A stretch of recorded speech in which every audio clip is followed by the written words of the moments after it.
Tamam, ben şimdi sana onu da vereceğim, tamam? Ne olan yok mu böyle lastik? Hani kulağı acıtmadan.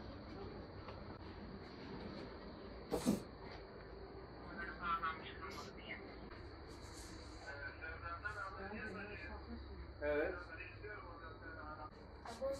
Evet. Olayı kezzede bir yer. Bir sadece bir kezzede sana. Onun bir sakatlık kurtar seni yok.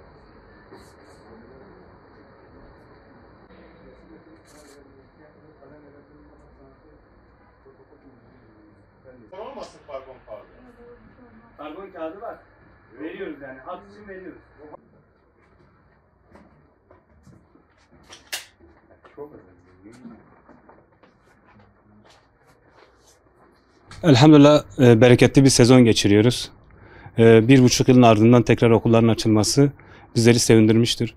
Esnaf olarak bütün esnafların sektörel bazlı olsun, farklı sektörler olsun işlerin açıldığını düşünüyoruz.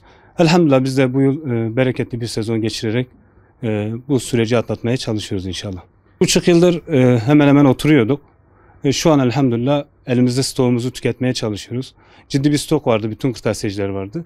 Ama biz bundan şikayetçiyiz. Özellikle fiyatların değişmesi, ürünü yerine dolduramamamız, ürün bittikten sonra bir daha aynı ürünü çok ciddi fiyatlarla, yüksek fiyatlarla yerine koyuyoruz. Bundan dolayı biraz şikayetçiyiz. Bunun da hükümet artık ciddi yetkili kişilerin buna el atması gerekiyor. Bir ürünü daha önce 3 liraya satıyorum, 5 liraya bana geliyor. Bu ciddi bir sıkıntıdır. Bu da müşteriye yansıdığı zaman ister istemez müşteri tarafından da sıkıntı oluşuyor. Okulların kapanmasını sektörel olarak düşünmüyoruz. Yani istemiyoruz doğrusu. Açılmasını da mantıklı görüyoruz. Yalnız sağlık açısından bütün tedbirler alındıktan sonra okulların uzun vadede açık kalmasını istiyoruz. Eğitim hiçbir şekilde aksatılmaması gerekir.